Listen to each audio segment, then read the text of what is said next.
Okay, so, if which from Mercury or Jeek-Aks is the only Gundam you've ever seen, here's the math I want you to sit with for a second. You've technically experienced less than 5% of this franchise. Gundam started in 1979. It's been running for 47 years. And on May 15, 2026, about 3 weeks ago at recording, Bandai Namco walked on stage at the Gundam Conference SPRING and announced an 11-initiative roadmap that will run for the next 3 years and culminate in the 50th anniversary in 2029. I want to walk you through every single one of these announcements with the actual dates and sources, because what they're doing here is structurally fascinating. This isn't a nostalgia tour. It's a deliberate global expansion campaign. Let's get into it. Let me set the timeline. Mobile Suit Gundam first aired April 7, 1979. So 2029 will be the actual 50th anniversary. What Bandai Namco is doing, and this is what gets me as someone who studies how franchises sustain themselves long-term, is that they're not waiting for 2029 to start the celebration. They're backloading 3 years of programming. May 2026, the prologue short, A Boy with Gundam, launches. January 2027, a massive fan conference at Makuhari Messe. 2029, the First Gundam Remaster, plus a Tomino retrospective at the Tokyo National Museum. And running parallel to all of that, a new theatrical seed prequel, new Gundam Wing footage, a Hollywood live-action film with Sydney Sweeney, and an entirely new physical Gundam Landmark facility. 11 initiatives. 3 years.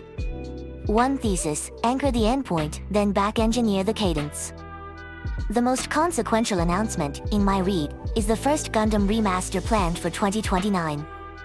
And there's a phrasing detail in the Japanese press release that English coverage has been missing.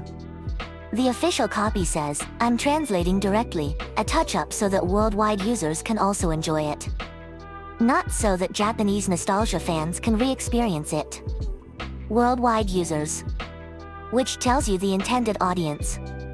There's an entire global generation, and I'd put myself partly in this category, who have never sat through the 1979 original because the visual language feels dated and the access has been fragmented. The remaster is doing the work of making 1979 legible to a 2029 viewer. New mastering, new subs, new dub options. This is heritage curation, treated as international export. Next, Mobile Suit Gundam Seed Freedom Zero, confirmed for theatrical release. Seed has been disproportionately popular outside Japan, and the 2024 Seed Freedom film grossed over 5 billion yen globally, which, if you're keeping score, means Seed is the entry point for a lot of the international fandom. Zero is a prequel set between Seed Destiny and Seed Freedom. The screenplay credit list here is worth flagging: Chito Seh Ryowa, Shigeru Morita, and Mitsuo Fukuda. Chito Seh Ryowa, series composition writer for Seed, passed away before Seed Freedom premiered in 2024. So the Zero script you'll see in theaters is, in part, her final unpublished work on the Seed universe. Whatever you think of the Seed arc politically, the authorship lineage matters.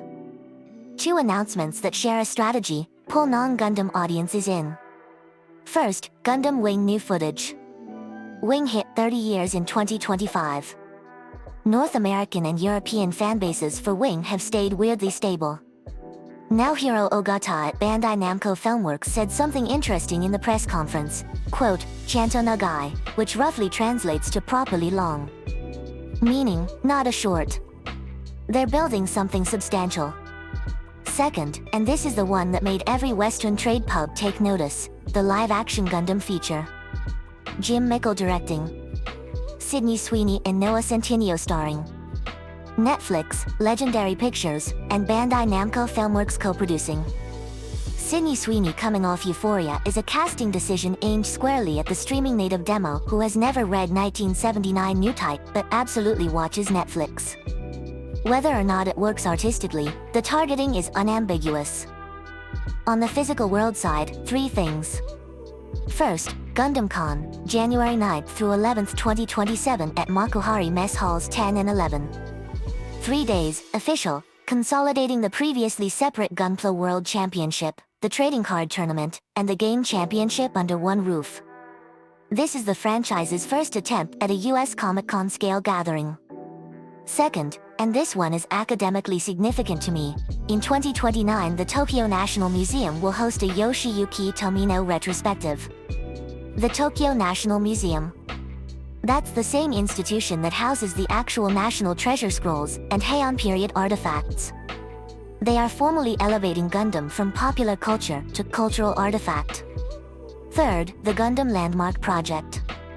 A new physical Gundam facility to be built somewhere in Japan, with the stated goal of becoming a destination, quote, that fans from all over the world will want to visit. Location and detail TBA. But the framing is a global pilgrimage site. But there's also something ending.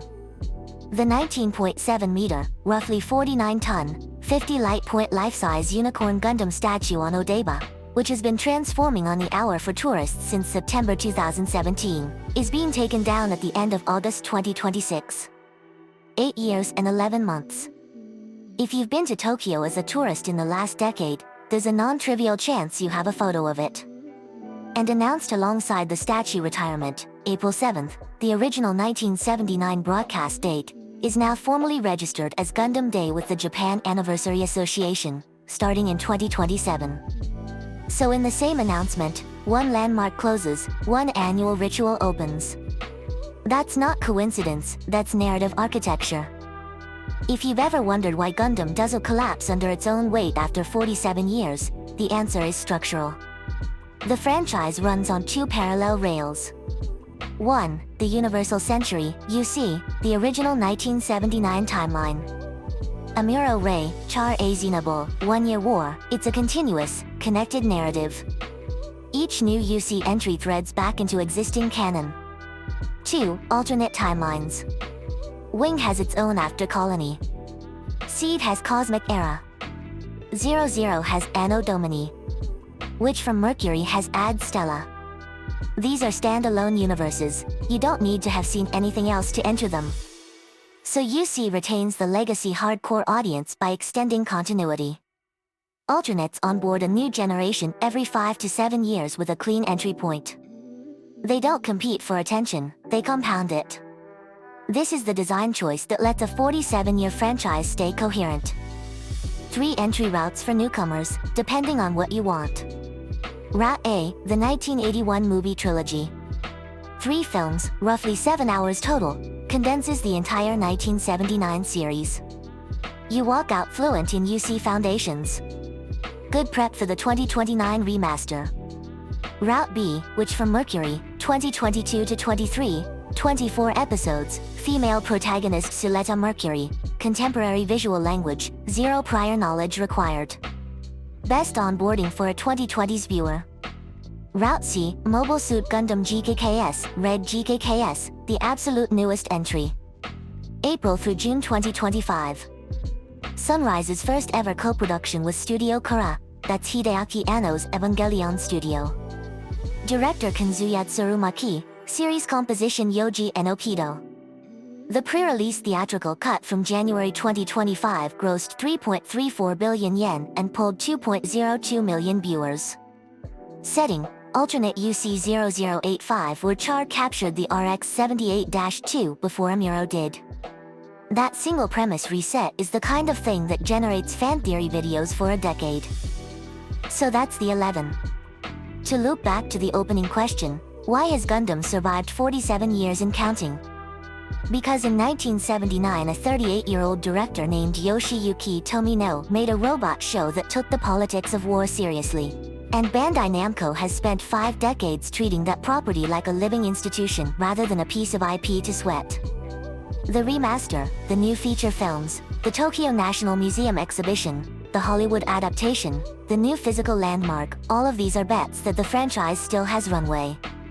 I think they're probably right. What I want to know is, which of these 11 announcements are you most curious about? And if you're a newcomer, what's your entry point going to be, the 1981 trilogy, which from Mercury, or Jeek-Aks? Tell me in the comments. And subscribe, I do long-form anime industry breakdowns like this every week.